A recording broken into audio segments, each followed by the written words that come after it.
The salt-crusted lens cap slipped from my fingers for the third time that evening, clattering against the polished marble tiles of the Villa Tramontana's terrace. I cursed under my breath in English, then Italian, then that hybrid language I'd developed after 6 months of freelancing through Mediterranean resorts, scraping together enough euros to keep my veterinary degree dreams alive. My knees ached from crouching behind potted lemon trees for the past 2 hours, capturing candid shots of wealthy guests who pretended not to notice my presence. The camera strap had rubbed my neck raw, and my borrowed black dress, meant to help me blend into the sophisticated crowd, stuck to my lower back with perspiration, despite the evening breeze rolling in from the Tyrrhenian Sea. I bent to retrieve the lens cap, my fingers brushing against cool marble that still held the day's warmth. The terrace stretched before me like something from a film set, all ivory columns and cascading bougainvillea, strings of Edison bulbs casting warm pools of light across clusters of laughing guests. Beyond the ornate balustrade, the Sardinian coastline curved away into purple twilight, the water darkening from turquoise to indigo. This was my 7th event in 2 weeks at the resort. The photography gig paid triple what I earned at the veterinary clinic back in Milan, where I spent my actual passion hours, organizing files and sterilizing equipment, while the real vets did the work I dreamed of doing. Here, I was the invisible observer, the hired eye capturing memories for people who could afford to forget them. I adjusted my position behind a particularly robust lemon tree, its branches heavy with fruit that probably cost more to maintain than my monthly rent.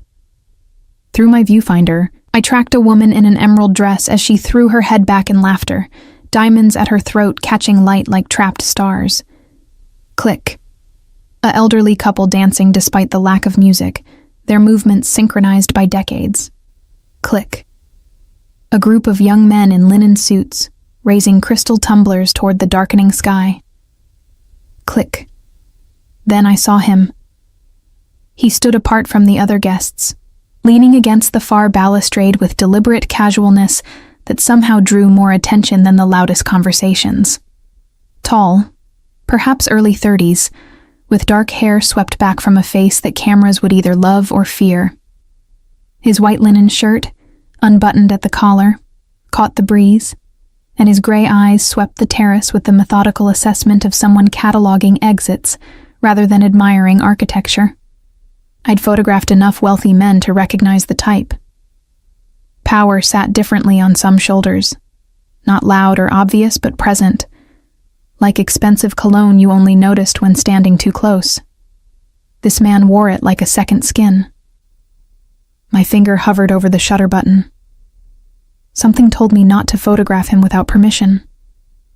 Some guests explicitly requested privacy, their names on lists my employer provided with stern warnings attached. But he wasn't moving toward the festivities, wasn't engaging with anyone. He was watching.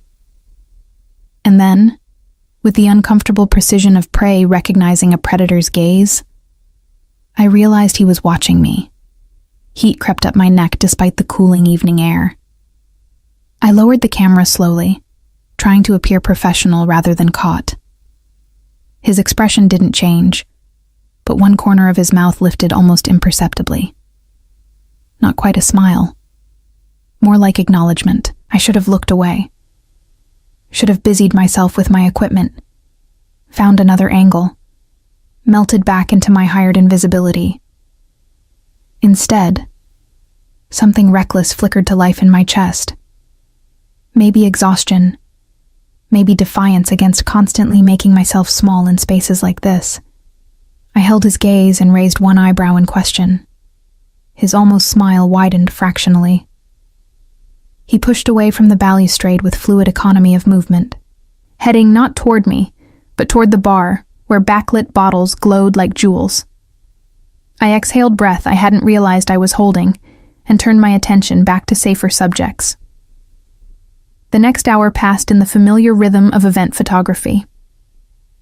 I moved through the crowd like water, there but unnoticed, capturing moments between the moments people performed for cameras. A child tugging her mother's designer dress. A server's tired smile when he thought no one was looking. the way candlelight transformed ordinary faces into something painterly and strange. I was reviewing shots on my camera's small screen when a voice spoke near my ear. Accented Italian wrapped around deliberately casual English. "You have an interesting eye." I turned to find him standing closer than social convention usually allowed, close enough that I caught the scent of expensive cologne and something else beneath it. Leather, maybe. Or gunpowder. Though that thought seemed absurd in this setting. "Thank you," I replied in Italian, keeping my tone professionally neutral despite my heart's sudden acceleration. "Though I'm just documenting what's already here." "No." He gestured toward my camera with a glass of amber liquid. "You find the truth hiding behind the performance. That woman there." He nodded toward the emerald dress. "You caught her when she thought no one was watching. When her smile dropped for just a second and something else showed through." I glanced at the image he referenced. He was right. Between perfectly composed shots, I'd captured a flicker of something raw. Maybe loneliness. Maybe calculation. "Most people prefer the performance," I said carefully. "Most people are fools." The bluntness startled a laugh from me before I could stop it. Immediately, I pressed my fingers to my lips, aware of breaching some unspoken protocol about laughing at guests' comments. But his gray eyes warmed slightly, pleased rather than offended. "You disagree?" "I think," I said, surprising myself with honesty, "that everyone's performing something, even the people who claim they're not." "Even you?" "Especially me." I gestured at my borrowed dress, my professional camera, the invisible barrier I maintained between myself and the wealthy crowd. "I'm performing competent invisibility." "You're failing spectacularly." Heat rose to my cheeks again, but this time I met it with the reckless thing still flickering in my chest. "Is that a professional assessment or a personal observation?" Something dangerous flashed in his eyes, there and gone so quickly I might have imagined it. "Careful, photographer. Questions like that have consequences." The Italian word for photographer, delivered with such precise diction, felt more intimate than it should have. I straightened my spine, reclaiming the 2 inches of height I'd lost by unconsciously shrinking under his attention. "I should get back to work," I said, not quite steady but close enough. "Of course." He stepped back just enough to restore proper distance. "But before you disappear into your professional invisibility again, I'm curious. What do you see when you look at me?" The question caught me off guard. Through my viewfinder, I saw danger and control, and something coiled tight beneath expensive tailoring. But standing here, close enough to notice the faint scar along his left jawline, I saw something else too. Loneliness, maybe. Or the careful isolation of someone who'd chosen distance as armor. "I see someone who doesn't want to be here," I said finally. His expression shifted, genuine surprise replacing calculated charm. "You're observant." "It's my job." "No." He shook his head slowly. "Your job is pressing a button. This is something else." Before I could formulate a response, my phone vibrated with a message from Julia, the resort's event coordinator. 5 minutes until cake cutting. I needed to position myself near the main table. "I really do need to go," I said, already stepping back, already retreating into the safety of professional duty. "Wait." The single word stopped me. "Your name." I hesitated. Giving my name felt like crossing a line I didn't fully understand. But refusing seemed childish, theatrical in a way that would undermine my earlier boldness. "Iris. Iris." He repeated it like he was tasting wine, considering its qualities. "I'm Nico." "Nice to meet you, Nico." The formality felt absurd after our conversation, but I didn't know what else to say. "We'll see each other again," he said, not a question but a statement of fact. I wanted to argue, to point out that guests came and went while I remained invisible background, but something in his certainty made disagreement seem pointless. Instead, I nodded once and fled toward the safety of my camera, my professional distance, the familiar armor of being the observer rather than the observed. The cake cutting passed in a blur of flash photography and forced smiles.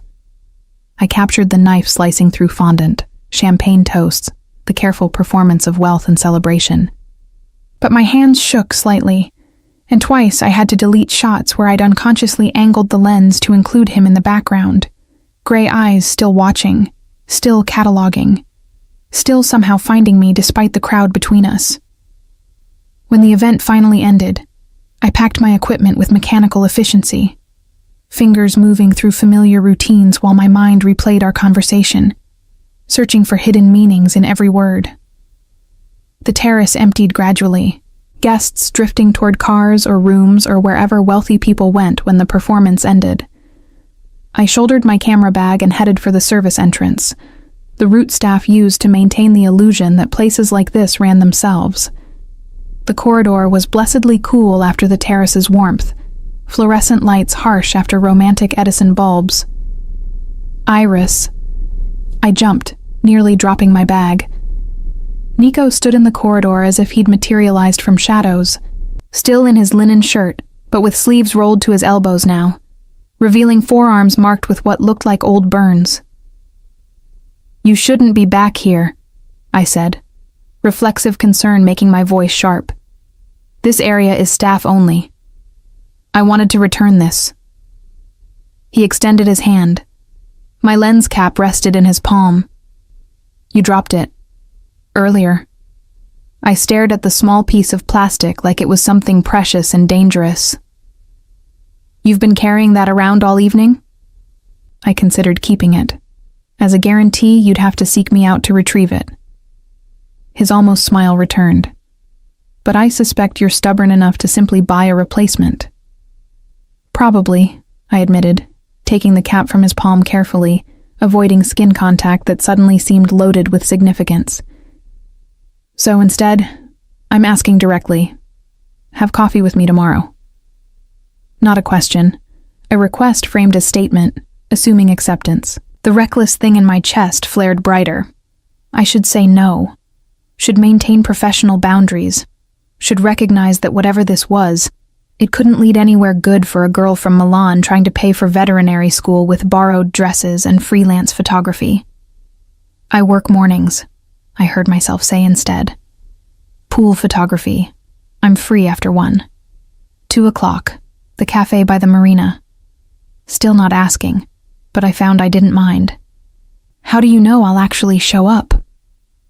He leaned closer, close enough that I caught that scent again. Leather and danger beneath expensive refinement. "Because you're as curious about me as I am about you, and because you're brave enough to admit it." Then he was gone, footsteps fading down the corridor before I could formulate a response. I stood alone under harsh fluorescent lights, clutching a lens cap like a talisman, my heart racing in a way that had nothing to do with physical exertion. Tomorrow, I told myself. Tomorrow I'd be sensible. I'd send a polite message canceling, would avoid him for the remainder of his stay, would remember that I was here to work, to save money, to build a future that had nothing to do with gray-eyed men who looked at me like they could see past every performance, straight to something raw and true. But as I made my way to the staff quarters I shared with 3 other seasonal workers, as I lay awake listening to the Mediterranean's distant whisper, I knew I was lying to myself. I was going to that cafe, was going to see what happened when I stopped performing invisibility and let myself be seen. The thought terrified and thrilled me in equal measure. The morning sun turned the resort's infinity pool into liquid sapphire. I crouched at the shallow end, waiting for the perfect shot of a toddler in water wings, his mother hovering nearby with the anxious attention of someone who'd paid too much for this vacation to let anything go wrong. My camera felt heavier than usual, or maybe that was just the weight of anticipation pressing down on my chest. 2 o'clock. The Marina Cafe. Nico's gray eyes holding mine in the staff corridor, promising nothing and everything at once. "Iris, can you get one of him jumping in?" The mother's voice pulled me back to professional focus. "Of course, Signora." I adjusted my lens, tracked the child's gleeful leap, captured water diamonds scattering in sunlight. Click. The moment suspended forever in pixels and memory. I'd been photographing pool scenes for 3 hours when I felt it, that specific prickling awareness of being watched. My gaze swept the terrace automatically, cataloging guests sprawled on loungers, couples sharing tropical drinks, children shrieking with the particular pitch that only poolside joy produced. He sat at a table beneath a white umbrella, laptop open but clearly ignored, coffee growing cold while he watched me work. Not obviously, not in the creepy way some guests watched young staff. Just steady observation, like I was something worthy of study rather than scenery. Heat crawled up my neck despite the pool's cooling proximity.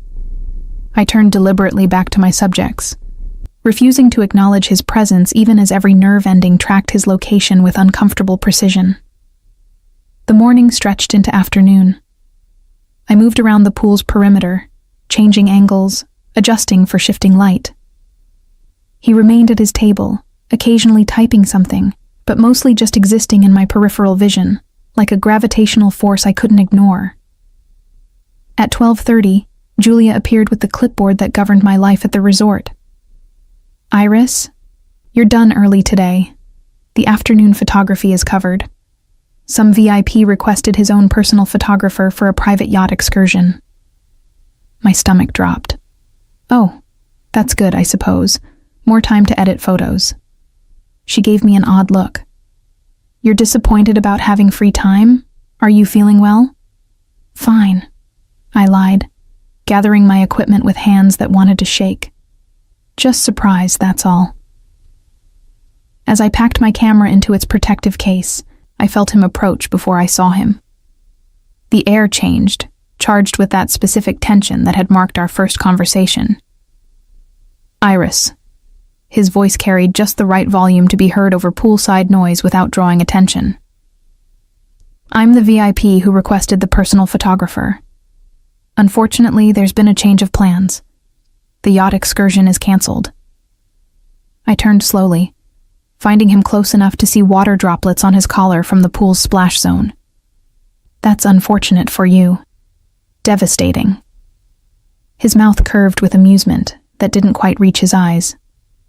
"I suppose I'll have to find alternative entertainment for the afternoon. Perhaps that cafe by the marina. 2:00. The presumption should have annoyed me, should have triggered my instinct to resist being managed, controlled, assumed. Instead, that reckless thing in my chest sparked hotter. "I haven't decided if I'm going yet," I said, deliberately casual. "Yes, you have." He stepped closer, just inside the boundary of appropriate distance. "You decided last night, when you didn't immediately refuse. You decided this morning when you wore that dress instead of your usual work clothes." I glanced down at myself, at the sundress I'd borrowed from my roommate Elena, pale blue cotton that actually fit instead of hanging loose like my usual secondhand finds. Damn him for noticing. Maybe I just felt like wearing something different. Maybe. His gray eyes held mine with uncomfortable intensity. "Or maybe you wanted to see what happens when you stop performing invisibility, when you let yourself be seen." The echo of my own thoughts from last night felt like invasion and intimacy tangled together. I opened my mouth to respond, to say something cutting and clever that would re-establish distance, but Julia's voice interrupted. "Signor Tesaro, your driver called. He's waiting at the main entrance whenever you're ready." Tesaro. So now I had a surname to attach to those gray eyes, that dangerous almost smile. Nico Tesaro. "Thank you, Julia." He didn't look away from me. "Tell him I'll be there shortly. I'm just finishing an important conversation." After Julia retreated, I shouldered my camera bag with more force than necessary, You orchestrated this. The canceled yacht, the freed afternoon, everything. I created an opportunity. He reached out as if to touch my arm, then thought better of it, hand falling back to his side. What you do with it remains your choice. Does it? I challenged. Or did you already decide that too? Something flickered in his expression. Maybe surprise, maybe approval. You have a sharp tongue when you're not hiding behind your camera. And you have a habit of assuming you know me based on one conversation. Then prove me wrong. The challenge hung between us like suspended breath. Don't show up. Go back to your room, edit your photos, spend the afternoon being safely invisible. Or, he let the alternative dangle, unspoken, but heavy with implication. I should have walked away, should have recognized manipulation wrapped in charm, should have remembered every warning about powerful men and the damage they leave behind.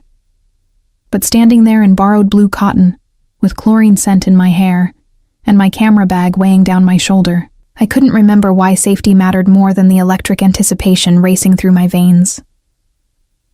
2:00, I said finally. But if you're late, I'm leaving. His smile widened into something genuine, transforming his face from dangerous to almost beautiful. I'm never late, Iris. He left then, striding across the terrace with that fluid confidence that parted crowds without effort. I stood alone by the pool, heart hammering against my ribs, already regretting and anticipating in equal measure. Elena found me in our shared room at 1:30, staring at my reflection with the critical eye usually reserved for composition through a viewfinder. The blue dress suddenly seemed too casual, too provincial, too obviously borrowed. You're nervous. She sprawled across her bed, dark curls still damp from her own shift-cleaning guest rooms. This is about that man from last night, yes? The one Julia says rented the presidential suite for a month. A month? I turned from the mirror. Who stays at a luxury resort for a month? Someone who can afford to rent out entire yachts for private photography sessions. Elena's grin was knowing. Someone who cancels them just to free up your afternoon. It's just coffee. Nothing is just coffee when a man looks at you the way Julia says he was looking at you this morning. Like you were the only person at the entire pool. I sat on my own bed, suddenly exhausted by anticipation. I don't know what I'm doing, Elena. He's clearly wealthy, clearly used to getting what he wants. And I'm a freelance photographer wearing your dress because I can't afford my own nice clothes. So? Elena sat up, expression fierce with sudden protectiveness. You're also brilliant and kind and brave enough to leave everything you knew to chase your dreams. If he can't see that, then he's not worth your time. But if he can, she softened, then maybe stop hiding long enough to let him. Her words echoed Nico's from earlier. Stop performing invisibility. Let yourself be seen. At 1:55, I stood outside the Marina Cafe, salt air tangling my hair and doubt tangling my thoughts. Small boats bobbed in their slips, rigging chiming against masts like wind chimes. The cafe was modest by resort standards. Locals mixed with tourists. Plastic chairs and sun-faded umbrellas instead of pristine luxury. I almost turned back 3 times in the 30 seconds before I spotted him. He sat at a corner table, dressed more casually than last night, dark jeans and a white button-down with sleeves rolled to his elbows. Those burn scars I'd noticed yesterday were clearer now, old marks that spoke of close contact with fire or something equally unforgiving. When he saw me, he stood, the gesture so automatic it seemed like reflex rather than performance. You came. He pulled out a chair for me, the old-fashioned courtesy at odds with the modern setting. I said I would. I sat, hyper-aware of his proximity as he returned to his own seat. People say many things they don't mean.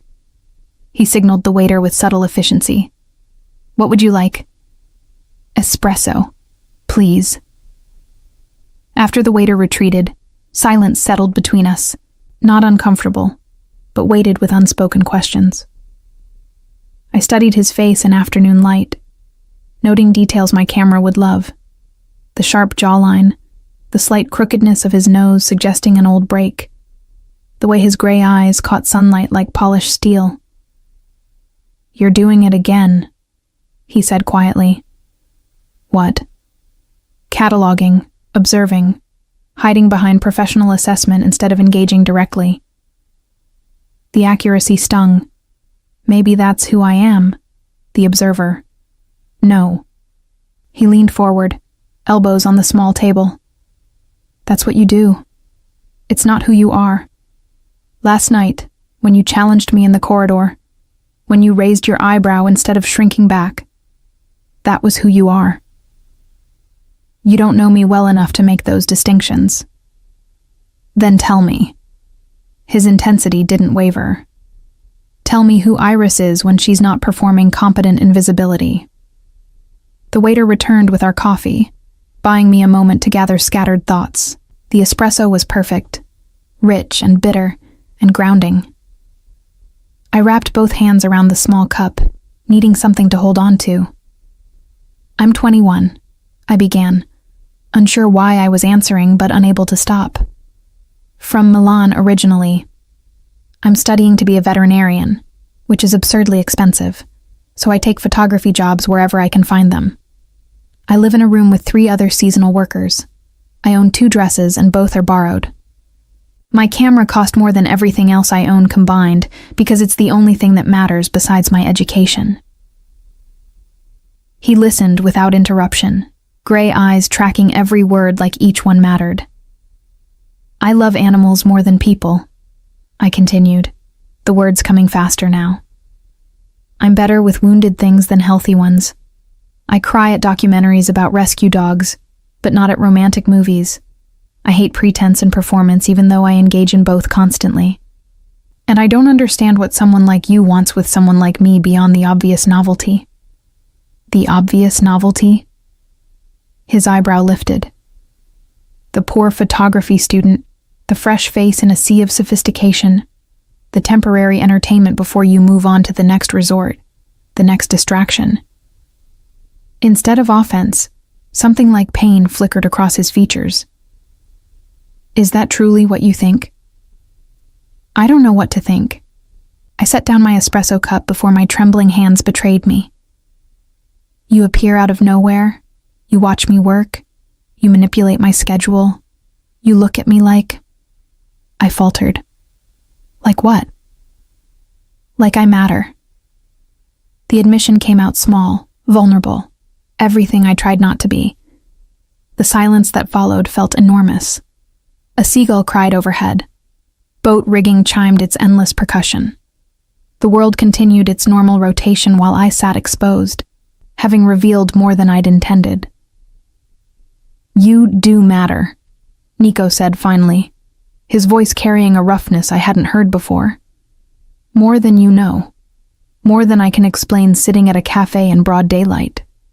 That sounds ominous. It's honest. He reached across the table, not quite touching my hand, but close enough that I felt the warmth of his skin. "I came to this resort to conduct business. Legitimate business involving property acquisition for horse breeding operations. I expected 2 weeks of tedious meetings and expensive meals with people I don't respect. Instead, I found you hiding behind lemon trees, capturing truth between performances, challenging me with raised eyebrows instead of submissive smiles." "I don't submit easily." His gray eyes flashed with something dangerous and thrilling. "I'm counting on it." Heat pooled low in my stomach, unfamiliar and unsettling. I pulled my hand back, needing distance from the intensity building between us. "Tell me about the horses," I said, desperate for safer ground. He accepted the deflection with grace, settling back in his chair. "I breed and trade thoroughbreds, mostly for racing, some for dressage. My family has owned land in Tuscany for generations, olive groves primarily, but I've converted much of it to stables and training facilities." "That's why you're here, looking at property?" Sardinia has excellent breeding stock. I'm considering acquisition. Something shifted in his expression. But I'm also here because I needed distance from complications on the mainland. What kind of complications? The kind that involve people expecting things I'm not willing to give. His vagueness felt deliberate. Business associates with different visions for the future. Family with traditional expectations. I wanted to press further, but something in his closed expression warned against it. Instead, I said, "Tell me about the horses. What draws you to them?" His face transformed, walls lowering as passion for his subject overtook caution. They're honest in ways people never are. A horse can't perform or pretend. When they trust you, it's real. When they're afraid, they show it. They demand authenticity because they can sense deception. Like you can. He smiled slightly. Perhaps. Or perhaps I've just spent too much time with creatures more honest than the company I usually keep. We talked for 2 hours. Coffee turned to lunch, casual conversation deepening into genuine exchange. He asked about my veterinary studies with surprising knowledge, revealing that he'd considered becoming a veterinarian himself before family obligations directed him elsewhere. I asked about the logistics of horse breeding, fascinated despite myself by the complexity of bloodlines and training protocols. "You should visit sometime," he said, as the afternoon sun began its decline toward evening. "The stables, I mean. See the horses. You'd appreciate them." "I'm in Sardinia. You're in Tuscany. For now." His gray eyes held mine with renewed intensity. "But I have business here for another 2 weeks, and I imagine we'll continue running into each other." "You imagine that, do you?" "I'm arranging it."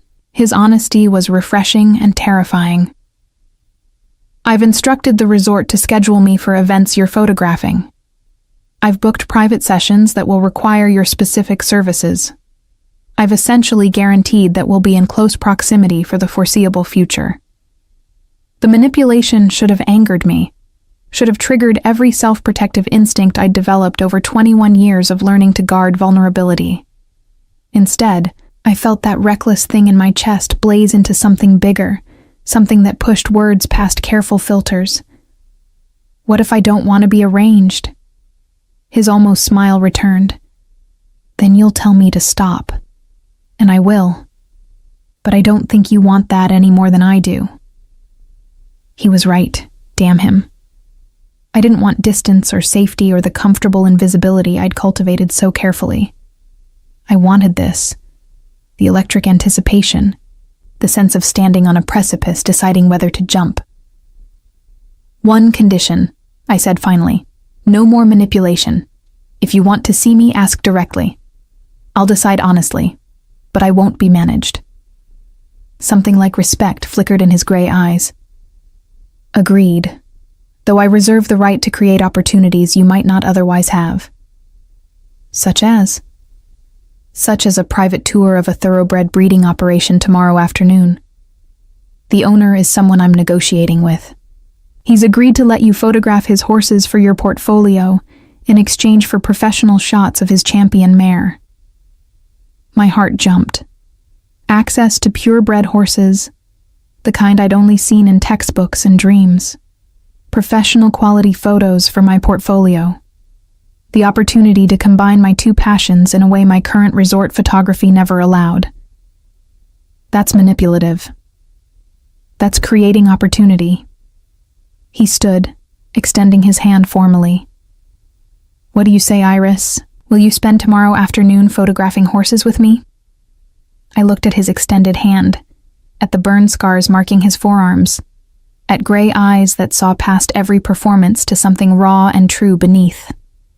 Every instinct warned caution. Every fiber of my being screamed yes. I placed my hand in his. "Tomorrow afternoon, but only because the horses deserve good photography." "Of course." His fingers closed around mine, warm and calloused, and sending electricity straight to my core. Only for the horses. We both knew I was lying. And somehow, That made it perfect. The breeding facility sat in Sardinia's interior, where tourism surrendered to agriculture, and the Mediterranean's azure gave way to dusty olive groves. Nico's car, a sleek black Range Rover that whispered money without shouting it, navigated the winding road with practiced ease, while I pressed my forehead against the cool window, watching landscape transform from coastal luxury to rural authenticity. Nervous? His voice pulled me back from scattered thoughts. Excited, I corrected, then admitted, maybe both. The facility appeared around a bend, white stucco buildings arranged around paddocks where horses grazed in afternoon sun. Nothing ostentatious, just clean lines and obvious care, the kind of operation that prioritized animals over impression. Marco Santini met us at the main stable, a weathered man in his 60s with calloused hands and kind eyes. He greeted Nico with familiar warmth that suggested history beyond business transactions. "This is Iris." Nico introduced me with his hand at the small of my back, possessive and protective in equal measure. "The photographer I mentioned." "Welcome, Signorina."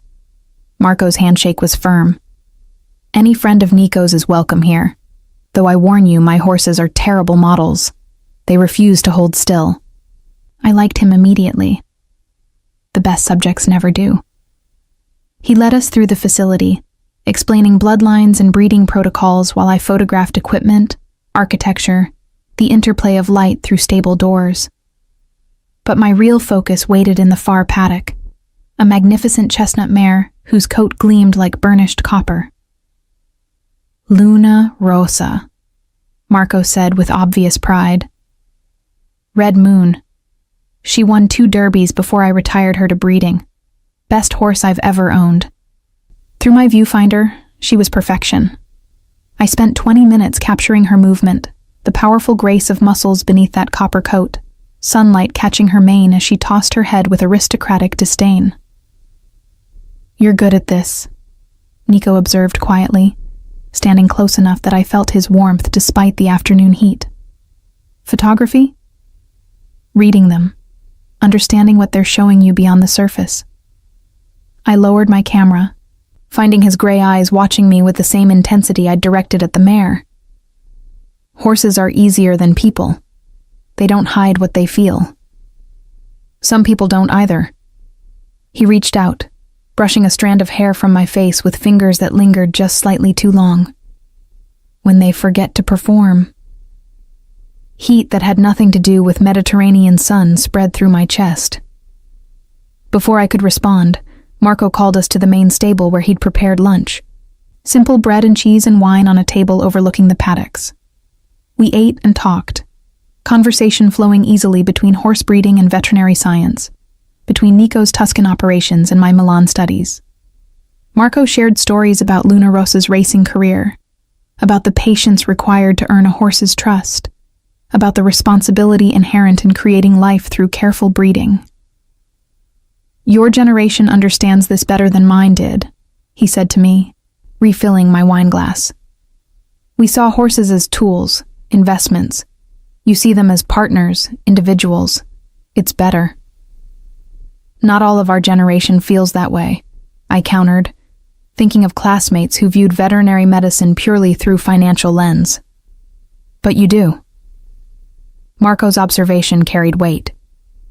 "Nico, she has the instinct, the thing that can't be taught." Something passed between the two men, a communication beyond words that made me feel simultaneously included and excluded.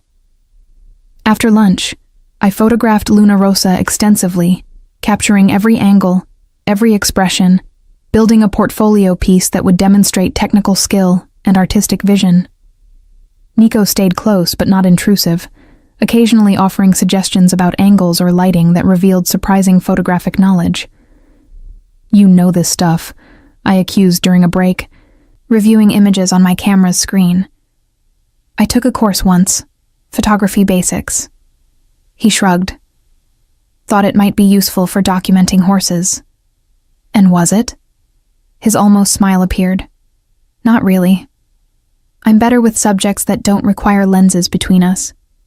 The implication hung heavy in the air between us, charged with the tension that had been building since yesterday's cafe conversation. I turned back to my camera, needing the safety of professional focus.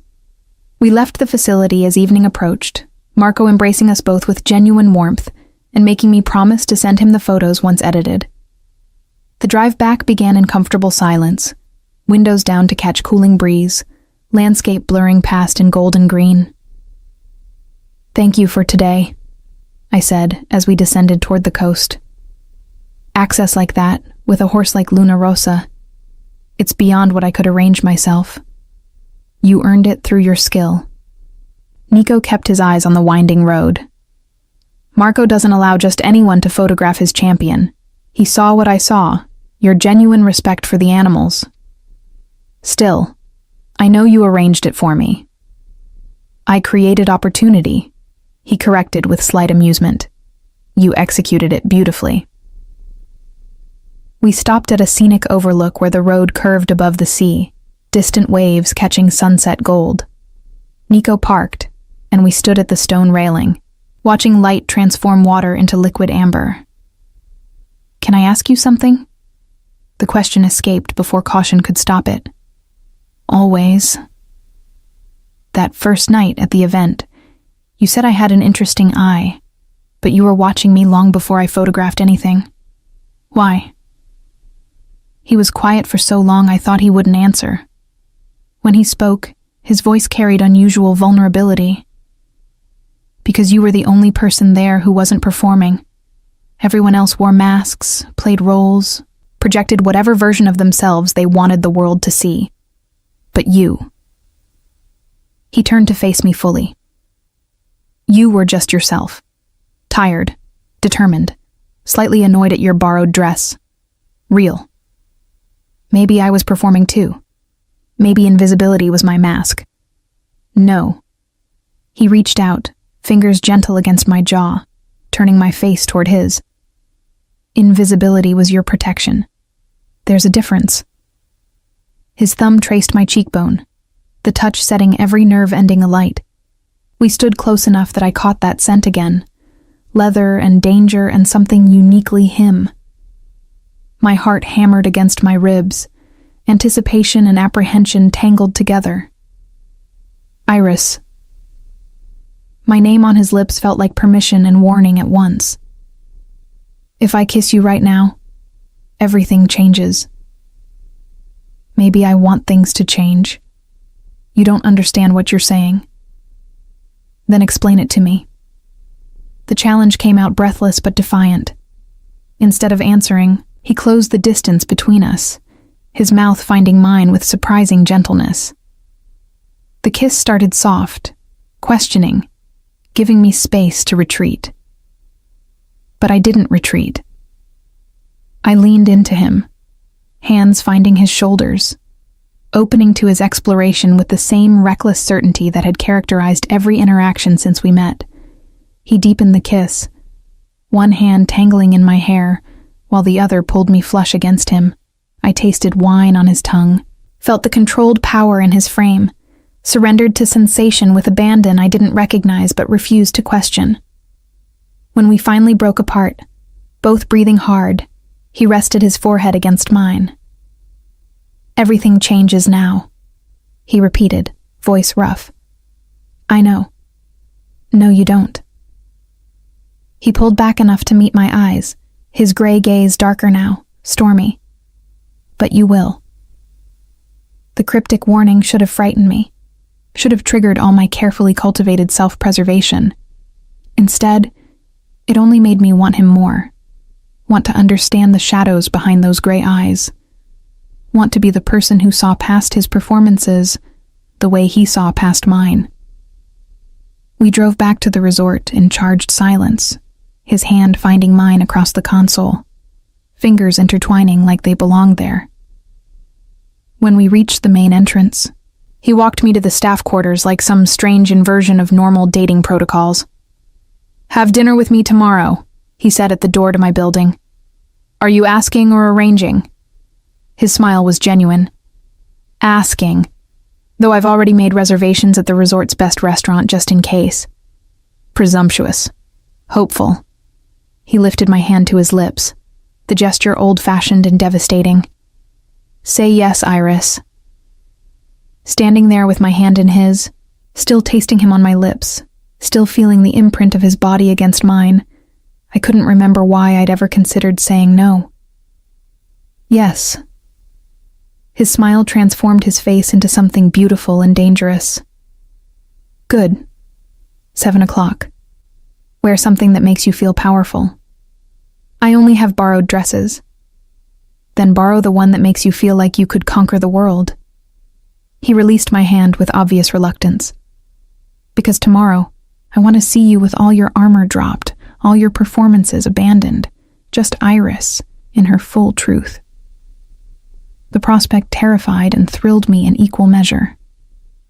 After he left, I stood in the cooling evening, fingers pressed to lips that still tingled from his kiss, and wondered what I'd set in motion. Inside, Elena took one look at my face and squealed. You kissed him. He kissed me. The distinction felt important. And she bounced on her bed with uncontained excitement. And everything changed. I sank onto my own bed, suddenly exhausted by the emotional intensity of the day. Elena, I don't know what I'm doing. He's clearly wealthy, clearly connected in ways I don't understand. And I'm falling for him anyway. Her expression softened with rare seriousness. Then be careful, Kara. But also be brave. Sometimes the best things come from the scariest jumps. That night, I lay awake editing photos of Luna Rosa, each image capturing the mare's power and grace and honest beauty. But my mind kept returning to the overlook, to Nico's warning, to the feel of his mouth on mine, and the certainty that I'd crossed a line from which there was no return. Everything changes now. I knew he was right. I just didn't know yet what shape those changes would take, or how much they would cost.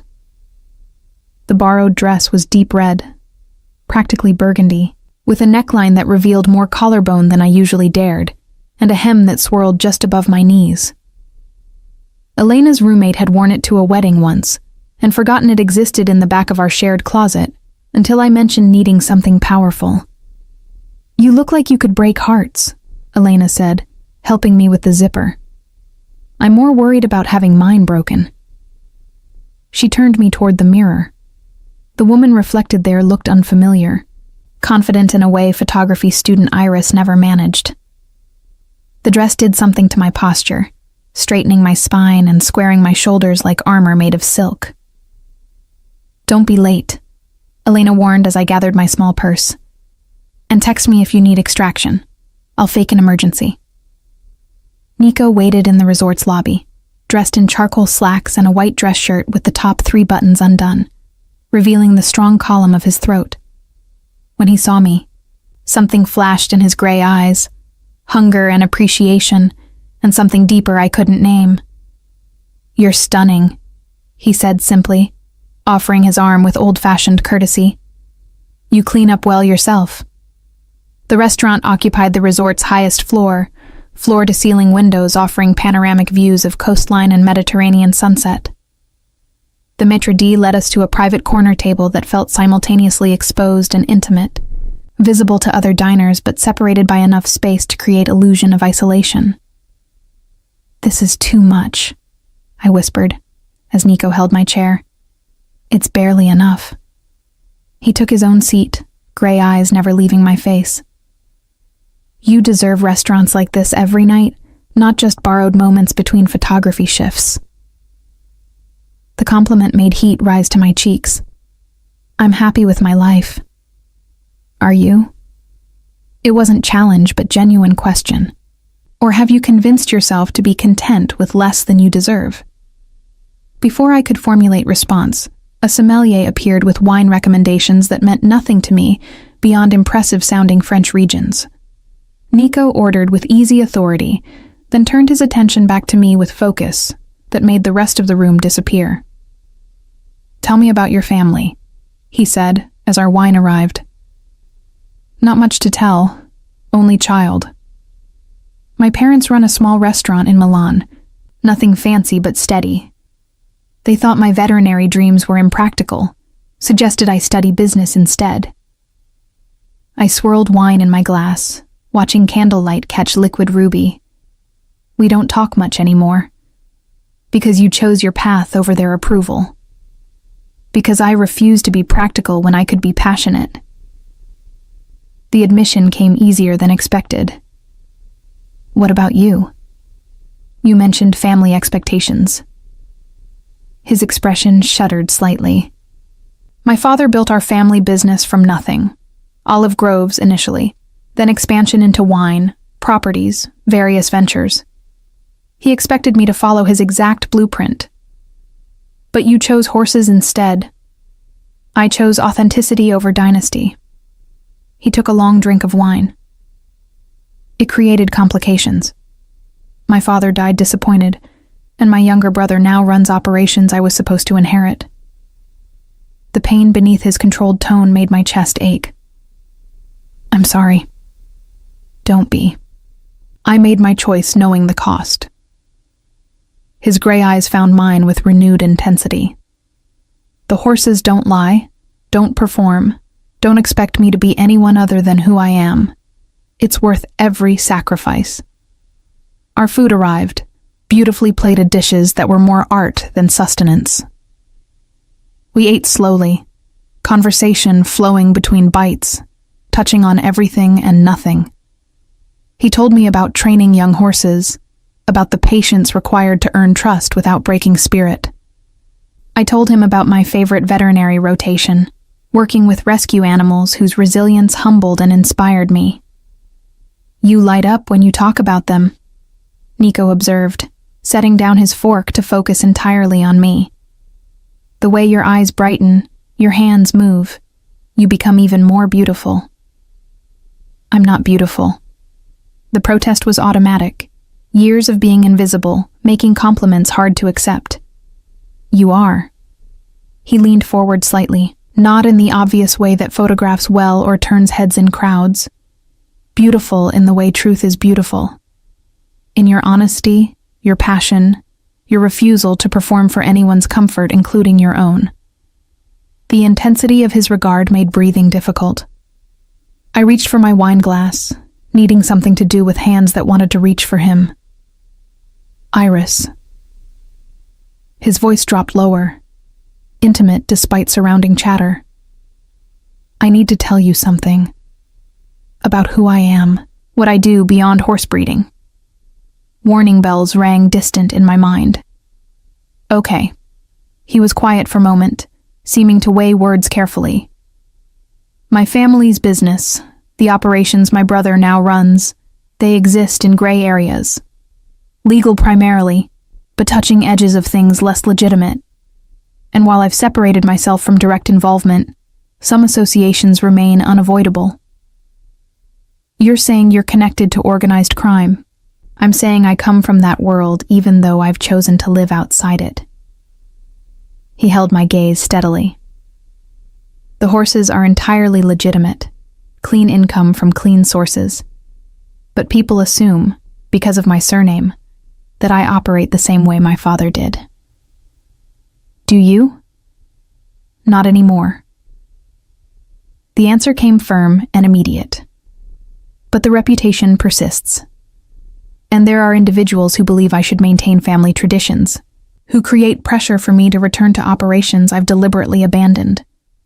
The confession should have sent me running, should have triggered every self-preservation instinct. Instead, I found myself asking, is that the complication you mentioned? Why you needed distance from the mainland? Partly. His jaw tightened almost imperceptibly. There's a woman, Isabella, daughter of a business associate who believes our families should merge through marriage. It's a traditional arrangement I've refused repeatedly, but she and her father are persistent. Jealousy flared hot and unexpected in my chest. Is she here? In Sardinia? No. He reached across the table, fingers finding mine. She's on the mainland, finally accepting my refusal. I came here partly to establish distance, to make my position absolutely clear. And then you met me. And then I met you." His thumb traced circles on my palm, the touch sending electricity up my arm. Everything changed. Suddenly I wasn't hiding from complications. I was pursuing something real for the first time in years. The waiter appeared to clear our plates, breaking the moment's intensity. When he retreated, Nico stood and extended his hand. "Walk with me." We left the restaurant, descending through the resort to the private beach where waves whispered against sand and moonlight painted everything silver. My borrowed heels dangled from one hand while I walked barefoot, feeling cool sand between my toes, the hem of my red dress swirling around my calves. "This is better," I said, breathing in salt air and freedom. The restaurant was beautiful, but too formal. Noted for future reference. Nico had rolled his pants to mid-calf, expensive fabric given to practicality without hesitation. Though I enjoy seeing you in settings that match your beauty. We walked in comfortable silence, waves providing percussion to our footsteps. The resort glowed behind us, distant and unreal, while ahead stretched darkness and possibility. "Can I ask you something?" Nico stopped walking, turning to face me with moonlight catching his gray eyes. "And will you answer honestly, without performing confidence or indifference?" "I'll try." "What are you afraid of? Specifically with me, with this?" He gestured between us. "What keeps you from fully surrendering to what's building here?" The question caught me off guard with its directness. I stared at dark waves, gathering thoughts scattered by wine and moonlight and proximity. "I'm afraid of losing myself," I admitted finally. "You're overwhelming, Nico. Your confidence, your resources, your ability to arrange reality around your preferences. I'm afraid that being with you means disappearing into your orbit, becoming an accessory rather than a partner. And if I promised that would never happen?" "You can't promise that." I turned to face him fully. "Because you don't understand what it's like to be me. To scrape together rent payment by payment, to wear borrowed dresses, to be invisible by necessity rather than choice. Your world is so different from mine that I don't know how to exist in it without losing the things that make me who I am." He studied me for a long moment, expression unreadable in moonlight. Then he stepped closer, hands finding my waist with gentle possession. "What if I don't want you to exist in my world?" His voice was low, intense. "What if I want to exist in yours? To learn invisibility, to understand scraping and struggling, to see reality through your eyes instead of mine? That's not how power dynamics work." "Then we change them." He pulled me closer, until our bodies touched with electric awareness. "We create something new. Not my world or yours, but ours. Built from equal parts struggle and privilege, invisibility and exposure. You make it sound simple. It's terrifying." His forehead touched mine. "But I'm willing to be terrified if it means having you. All of you. Not the performed version, but the raw truth underneath." I tilted my head back, searching his face for deception or performance. Found only honesty that matched my own vulnerability. "If I do this," I whispered, "if I surrender to this thing between us, you have to promise me something. Anything. Promise you'll tell me the truth. About your family, your business, the gray areas you mentioned. I can handle danger and complication, but I can't handle being lied to." His hands tightened on my waist. "I promise. Complete honesty, even when it's ugly. And you have to let me keep being me. Keep taking photography jobs. Keep studying. Keep existing outside your arrangements and orchestrations. I'll create opportunities, not cages." His almost smile appeared. "Though I can't promise not to be occasionally overbearing about your safety and happiness." I can live with occasional overbearing. The smile widened into something genuine and beautiful. Then we have an agreement?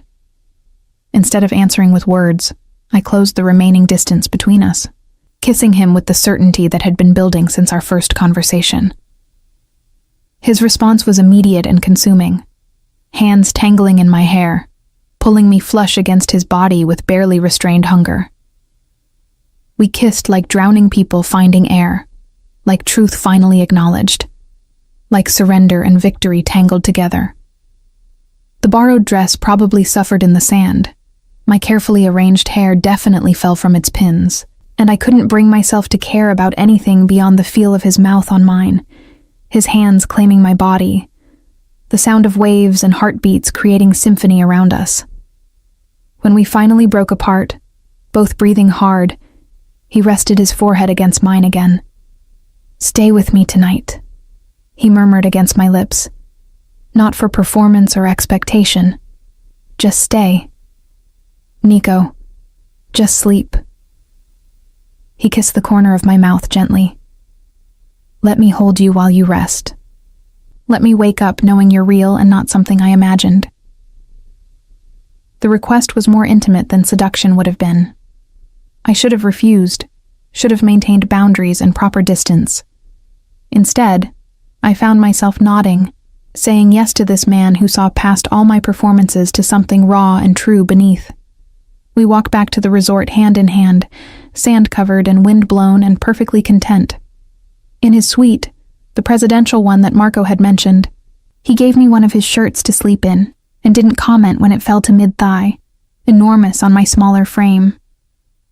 We lay together in the massive bed, his arms around me, my back against his chest, fitting together like pieces designed specifically for this configuration.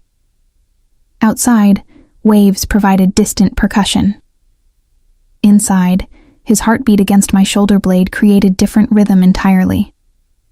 "Thank you," he whispered into my hair. "For what?" "For being brave enough to let me see you, the real you." I laced my fingers through his where they rested against my stomach. "Thank you for looking."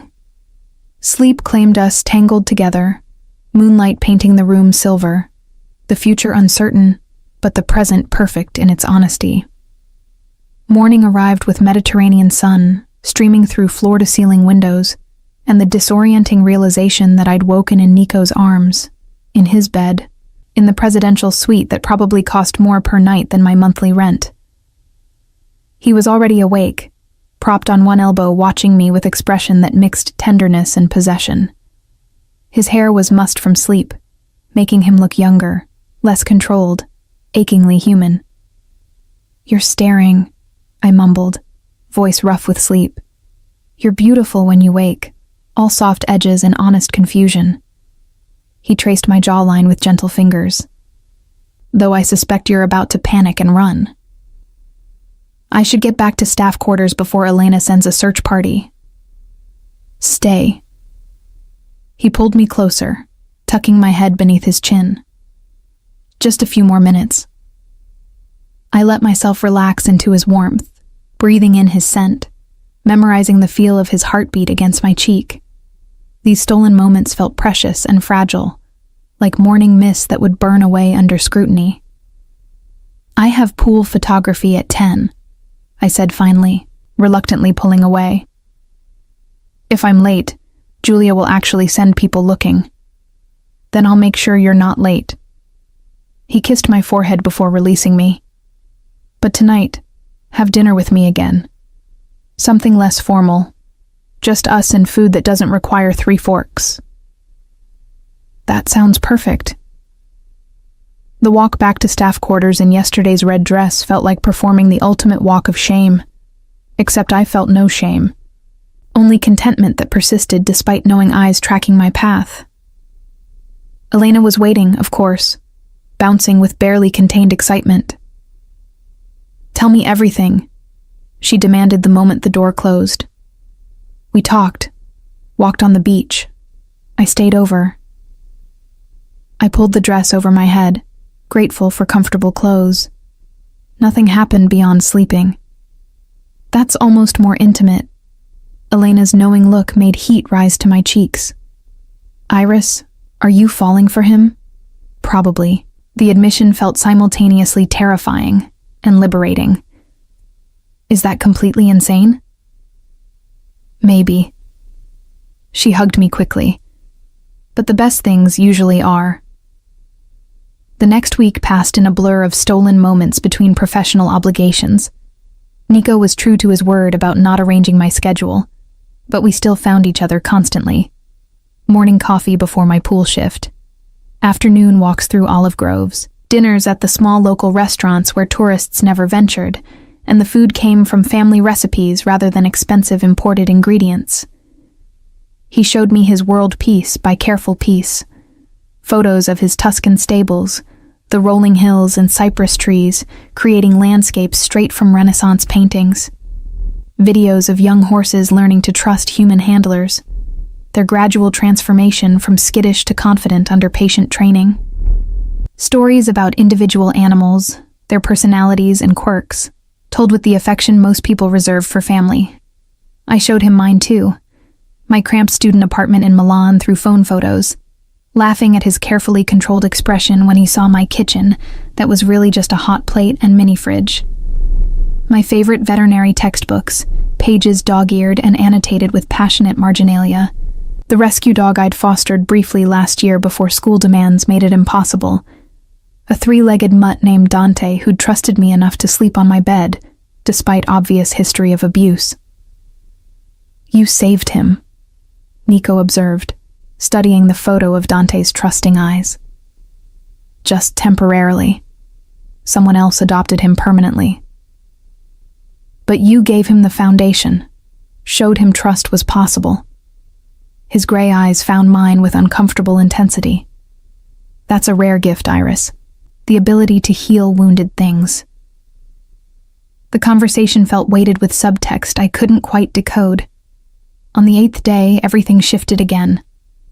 I was photographing an afternoon pool event when Julia approached with her clipboard and worried expression. Iris, there's someone asking for you at the main desk. A woman. She's quite insistent. Confused, I followed Julia to the lobby where a stunning brunette waited, designer sunglasses pushed atop perfectly coiffed hair, her posture radiating wealth and barely contained irritation. You must be Iris, she said in Italian carrying distinct Milan accent. I'm Isabella Conti. I believe you've been spending time with my fiancé. The word fiancé hit like physical blow. I'm sorry. There must be some mistake. No mistake. Her smile was ice. Nico Tesaro and I have an understanding. A business arrangement between our families that he seems to have forgotten during his vacation. He told me he refused your father's proposal. He tells everyone that. She removed her sunglasses, revealing eyes hard as gemstones. But actions speak louder than words, don't they? And his actions include maintaining an apartment in my building, attending family functions as my partner, and accepting my father's business investments in his precious horses. Each statement felt calculated to wound. I don't believe you. Call him then. Ask him directly. Isabella's confidence never wavered. Or better yet, ask him about the property deal he's negotiating here. Who do you think is funding it? My father. With the understanding that Nico and I will merge our families as his father always wanted. My phone felt heavy in my pocket. I wanted to pull it out, to demand answers, but doing so in front of Isabella felt like weakness I couldn't afford. Why are you telling me this? I asked instead. Because you're a complication he doesn't need right now. Her expression softened into something almost sympathetic. Look, you seem nice enough. But you're 21, working photography jobs to pay for school. Nico is 31 with family obligations and business complexities you can't possibly understand. Whatever fantasy you've been enjoying here, it ends when vacation ends. That's for him to decide, not you. Is it? She stepped closer, voice dropping. He hasn't told you everything, has he? about his family's real business, about why he needed to leave Milan so suddenly, about the people his father owed money to before he died. He told me about the gray areas. Isabella laughed, sharp and bitter. Gray areas? That's diplomatic. Did he tell you about the horse racing scandal? The fixed races his father organized? The illegal betting operations? That's why Nico fled to legitimate breeding, to escape the investigation that's still ongoing. The information came too fast, too targeted. Each revelation designed to undermine the foundation of trust we'd been building. I think you should leave, I said, forcing steel into my voice despite trembling hands. I'm staying at the resort too. Presidential suite, same floor as Nico. Her smile was knife-sharp. We have dinner reservations tonight. You should ask him about it. She left in a cloud of expensive perfume and malicious satisfaction, leaving me standing in the lobby with my camera hanging heavy around my neck and my carefully constructed happiness crumbling like sandcastles against incoming tide. I made it back to the pool on autopilot, mechanically photographing guests while my mind raced through everything Isabella had said, searching for lies mixed with truth. The apartment in her building could be explained. The business investments could be legitimate. But the investigation, the scandal, the deliberate omission of crucial details despite his promise of honesty, that felt like betrayal. At 6 o'clock, I finished my shift and found a text from Nico waiting. Dinner tonight? Pick you up at 7. My fingers trembled as I typed back. We need to talk. You're sweet. Now. His response was immediate. Come up. I'm here. The elevator ride to the presidential floor felt endless. I rehearsed confrontations in my head, practiced staying calm and rational, reminded myself to listen before judging. But when he opened the door, worry clear in his gray eyes, all my preparation evaporated. Isabella was here, I said without preamble. She told me some very interesting things about your family business and your engagement. His jaw tightened. I'm not engaged to Isabella. That's a lie her father perpetuates to pressure me. But you do have an apartment in her building. You do attend functions with her. You do accept her father's money for your operations. Yes. He didn't deny any of it. But all of that has explanations if you'll let me give them. Then explain. I crossed my arms, needing the physical barrier. And don't leave anything out this time. He ran a hand through his hair, frustration and resignation mixing. Come in, please. This isn't a conversation for hallways. Inside his suite, he poured himself whiskey and offered me wine I refused. Standing by those floor-to-ceiling windows overlooking the Mediterranean, backlit by sunset, he looked simultaneously powerful and vulnerable. My father was involved in illegal racing operations. He began without preamble. Fixed races, illegal betting, money laundering through purse winnings. I didn't know the full extent until after he died, when investigators started asking questions. That's when I discovered the empire I was supposed to inherit was built on crime. So, you left. I created distance, sold my shares in his operations to my brother, used the money to buy land in Tuscany, started breeding horses legitimately. He took a long drink. But severing family ties completely isn't possible when your surname carries that history. People still assume, still expect. Including Isabella's father. Especially him. Nico turned to face me directly. Conti and my father had arrangements. When I refused to continue them, Conti suggested merging families through marriage would preserve the relationship. I've refused repeatedly, but he's persistent. The apartment Isabella mentioned belongs to my brother, but it's in a building Conti owns, so she sees me there during family obligations and assumes connection that doesn't exist. And his money funding your Sardinia acquisition? That's where it gets complicated. He set down his glass with careful precision. I did accept Conti's investment, but on legitimate terms with legal contracts. I thought I could maintain business relationship without personal entanglement. I was wrong. He and Isabella are using that financial connection to claim deeper ties. The explanation felt honest, but incomplete. What did you mean by people your father owed money to before he died? Isabella made it sound dangerous. His expression darkened. My father died owing money to organizations that don't forgive debt.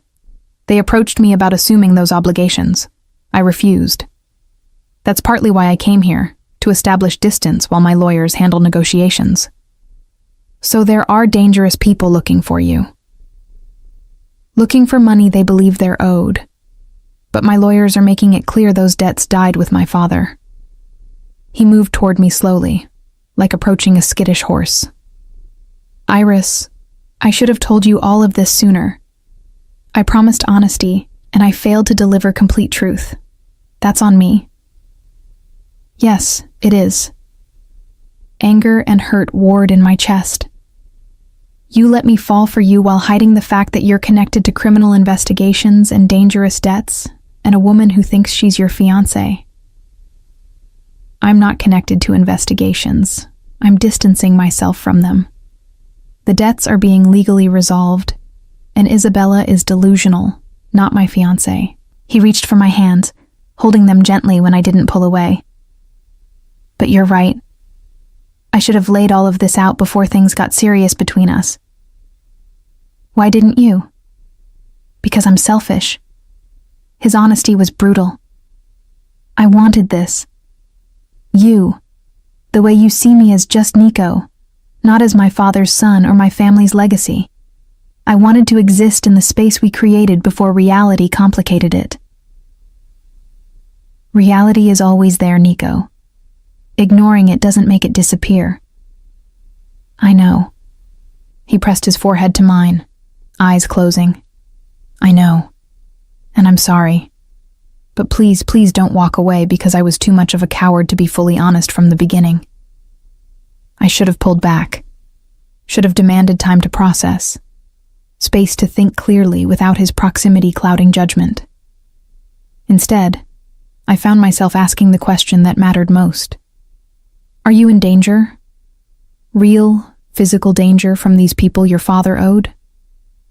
Not immediate danger. My lawyers are handling it.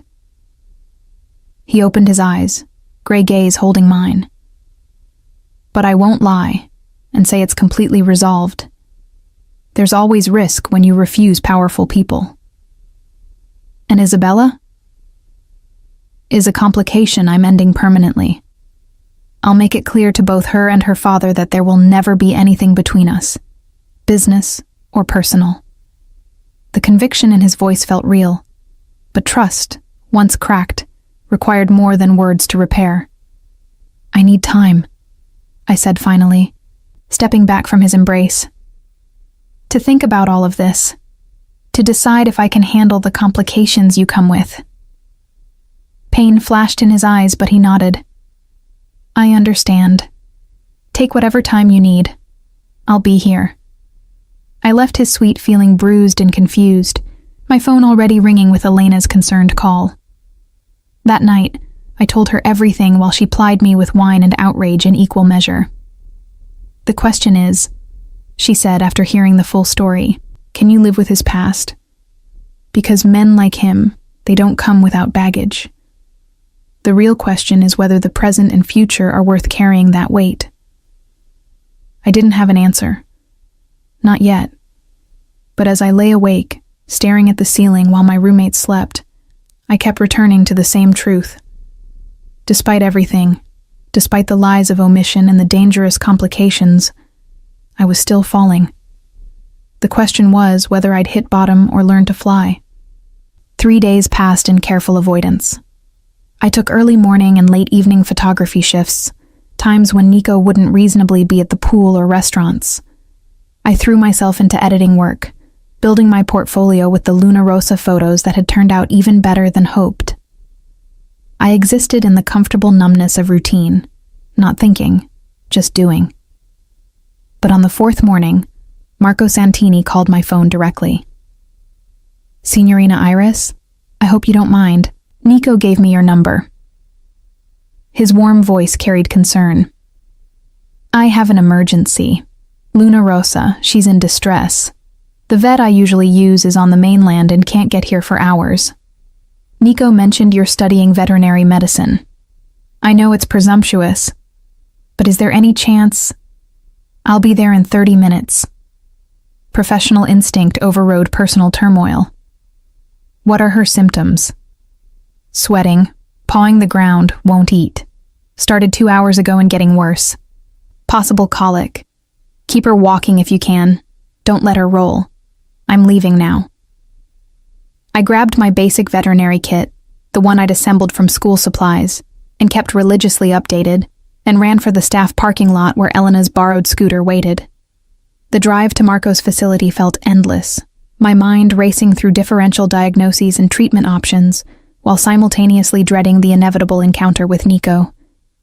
He was there when I arrived, standing outside Luna Rosa's stall with Marco, both men's faces etched with worry. Our eyes met briefly before I focused on what mattered. Show me. The mare was indeed in distress, sides heaving, eyes rolling with pain. I moved slowly, talking softly, letting her smell my hands before touching. Marco was right about colic, but I needed to determine severity. Do you have a stethoscope? I asked Marco. In the office. I'll get it. While he ran, I continued my gentle examination, checking vitals, assessing the mare's distress level. Nico watched from outside the stall, not interfering but present, his gray eyes tracking every movement. Marco returned with the stethoscope, and I listened carefully to Luna Rosa's gut sounds, relief flooding through me at what I heard. Gas colic, not impaction. She needs to keep moving and we need to monitor closely, but this should resolve with conservative treatment. Thank God. Marco sagged against the stall door. What do we do? I spent the next 3 hours managing Luna Rosa's care, administering the limited medications I had in my kit, keeping her moving when she wanted to lie down, monitoring her vitals with obsessive frequency. Gradually, painfully, she improved. The sweating decreased, her gut sounds normalized, and finally she showed interest in food again.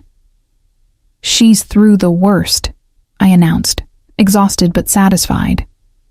But she needs monitoring for the next 24 hours, and you should still have your regular vet examine her. You saved her. Marco hugged me with surprising strength. Thank you, Iris. Thank you. I just did what any veterinarian would do. You did it with love. He pulled back, eyes suspiciously bright. Luna Rosa knew she could trust you. That matters more than technical skill. After Marco left to make calls, I found myself alone in the stable with Nico, who'd stayed through all 3 hours without complaint or interference. Luna Rosa dozed peacefully now. The crisis passed, leaving only awkward silence between us. That was impressive, he said quietly. Watching you work, you became someone else. So certain, so capable. That's who I really am. I stroked Luna Rosa's neck gently. The photographer, the invisible girl, that's the performance. This is truth. I know. He moved closer, still maintaining careful distance. I've watched you with every animal we've encountered. You transform. It's beautiful. Don't. I turned to face him. Don't use compliments to smooth over the fact that you lied to me. I omitted. There's a difference. Not when you promised complete honesty. He was quiet for a long moment, gray eyes searching my face. You're right. And I can't take that back or fix it with pretty words. All I can do is promise to do better moving forward. If there is a moving forward. Is there? The vulnerability in his voice cracked something in my chest. Because these last 3 days without you have been hell, Iris. I've respected your need for space, but I can't keep pretending I'm fine with it. I'm not fine. I'm miserable. Good. The word came out harsher than intended. You should be. I am. He stepped closer, close enough that I caught his scent. But I'm also in love with you. Completely, terrifyingly in love. And I don't know how to fix this except to keep proving that I'm worth the risk. The confession stole my breath. Nico, let me finish. His hands found my shoulders, gentle but desperate. I've ended all business dealings with Conti, completely severed the relationship, even though it means losing significant investment.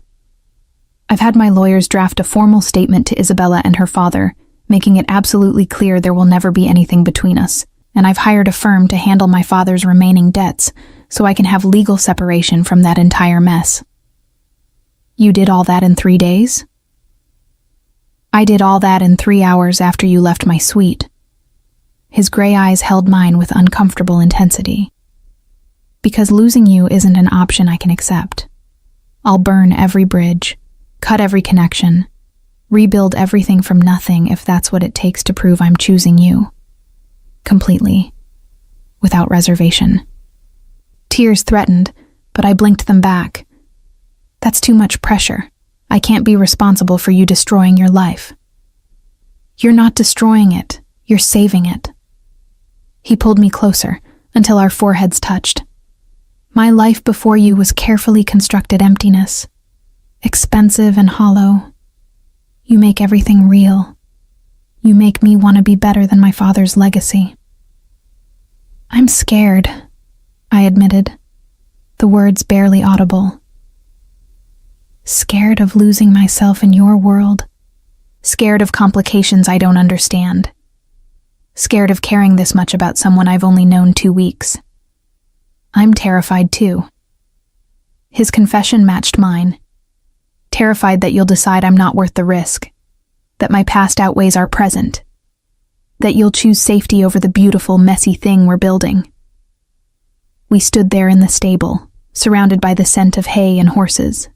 Luna Rosa's peaceful breathing providing gentle percussion. The afternoon sun slanted through gaps in the walls, painting everything gold. If I do this, I said slowly, if I choose you despite everything, I need promises. Anything. Complete honesty. No more omissions. No more protecting me from ugly truths. I promise. And I keep my independence. My photography. My studies. My life separate from yours, even as we build something together. I promise. Though I reserve the right to support and encourage aggressively, a small smile tugged at my lips despite everything. And you accept that I come with complications too. Student debt, unstable income, family that doesn't approve of my choices. I'll love every complicated piece of you. He kissed my forehead gently. Your debt is our problem to solve together. Your unstable income gives me opportunities to create legitimate work for your skills. And your family will learn to accept you when they see how happy you are. You make it sound simple. It's terrifying and complicated and probably a disaster waiting to happen. His almost smile appeared. But I'd rather have complicated disaster with you than perfect emptiness without you. I pulled back just enough to search his face for deception. Found only honesty that matched my own fear and hope tangled together. Okay, I whispered. Okay, we try this. But if you lie to me again, I won't. He cut me off with a kiss, gentle and desperate and full of promise. Never again. I swear it. We kissed in the stable's golden light, surrounded by the peaceful sounds of horses and afternoon breeze, tasting salt from tears neither of us acknowledged. When we finally broke apart, both breathing hard, he rested his forehead against mine again. Come to Tuscany with me, he said quietly. When your photography contract ends next week, come see the stables, meet the horses, see if you can imagine building a life there. I have school in Milan. Tuscany is 2 hours from Milan. You could commute, or we could arrange housing closer to your university. His hands framed my face. I'm not asking you to abandon your dreams, Iris. I'm asking you to let me support them while we figure out this thing between us. The offer was enormous, terrifying, perfect. What would I do in Tuscany besides be your girlfriend? Be the veterinarian my stables desperately need? Be the photographer who documents our breeding program? Be the woman who transforms my hollow empire into something with heart and purpose? His gray eyes held mine with absolute certainty. Be yourself, in all your complicated glory, while I love you the way you deserve. Luna Rosa snorted softly, as if offering opinion on the proposal. I laughed despite tears still threatening, the sound mixing relief and terror, and something that felt dangerously close to hope. 1 month, I said finally. Trial basis. I finish my photography contract, then come to Tuscany for 1 month. If it works, if I can maintain my identity while being with you, then we talk about long-term plans. Deal. He sealed it with another kiss, deeper this time, full of promise and possession. Though I should warn you, I'm very good at making trial periods become permanent. Arrogant, confident. His smile was pure mischief. There's a difference. We left the stable hand in hand, Marco waving goodbye with knowing expression. The drive back to the resort was different this time, charged with anticipation rather than anxiety, my hand in Nico's across the console like it belonged there. That evening, we had dinner at the Marina Cafe where everything had changed the first time. But now the change felt different, not beginning but continuation, not falling but choosing to fly. Tell me about your favorite horse, I requested over simple pasta and local wine. Not the most valuable or successful. Your favorite. His face transformed, softening with genuine affection. Dante. I named him after your rescue dog. He's a 3-year-old gelding, completely unsuitable for racing because he's too gentle. But he loves people with the kind of trust that breaks your heart because you know someone hurt him before he came to me. What will you do with him if he can't race? Keep him forever. Simple certainty. Some horses aren't meant for competition. They're meant for teaching humans about patience and trust and unconditional love. I thought about my own Dante, the 3-legged dog who'd taught me similar lessons. I'd like to meet him. You're Dante. He'll love you. Nico's smile was soft. They all will. You have this gift with wounded things. You see past the damage to their core worth. Maybe that's why I see past your complicated history to who you really are. He raised his wine glass in mock toast. To seeing past surfaces to messy truth beneath. To choosing mess over empty perfection. We clinked glasses, sealing promises spoken and unspoken, acknowledging the terrifying leap we'd both agreed to take. The rest of my week at the resort passed in a blur of photography and stolen moments with Nico. We walked beaches at sunrise, explored village markets in afternoon heat, talked until late night about everything and nothing. He showed me architectural plans for stable expansion, asking my input about veterinary considerations. I showed him my portfolio, letting him critique with surprising photographic knowledge. Isabella left after the 3rd day, her departure marked by cold glare in my direction that I met with steady confidence I'd earned through choosing risk over safety. On my final night at the resort, Nico took me to a secluded beach cove accessible only by boat. We swam in moonlight, my borrowed bikini, red, always red now, floating around me like flower petals, while he watched with barely restrained hunger. "Who let you wear that?" he demanded when I emerged from the water, wrapping around me with possessive warmth. "You're not my owner," I replied, echoing my earlier defiance but softer now, playful rather than defensive. "Not yet." His mouth found the sensitive spot below my ear. "But I'm working on it." Presumptuous. Confident. He pulled back to look at me, gray eyes dark with desire and something deeper. "And completely certain that you're it for me, Iris. The one who changes everything." I kissed him instead of answering with words, tasting salt and moonlight and future possibilities.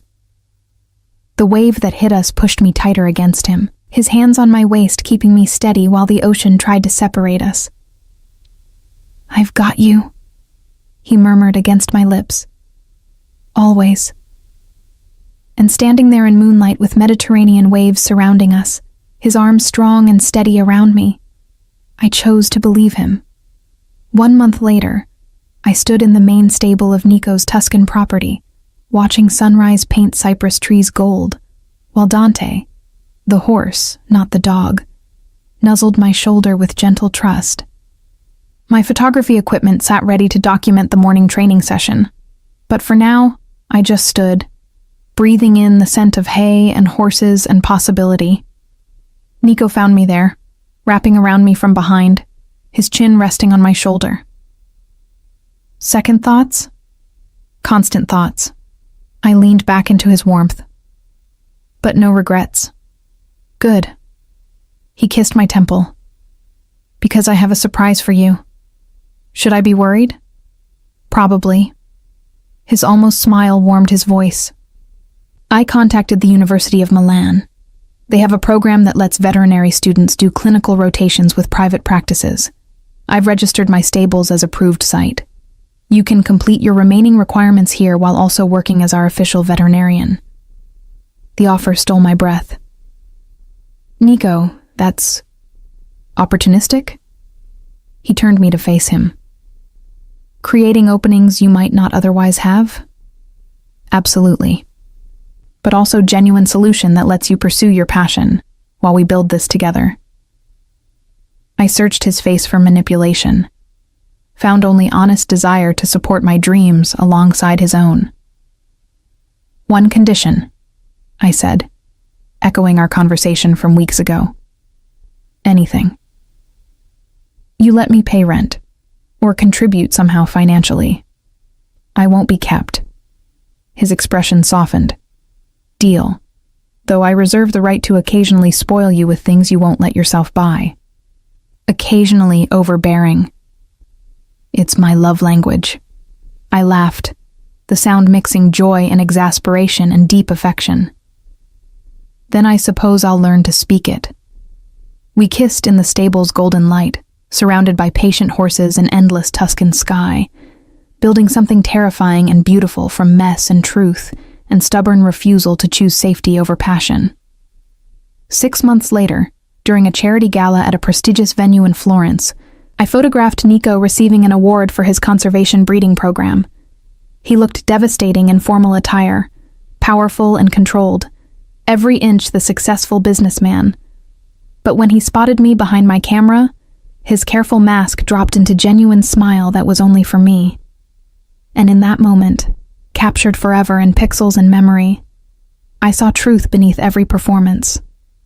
The girl who'd hidden behind lemon trees, performing invisible competence while secretly yearning to be seen, had found the man who looked past every barrier straight to her core.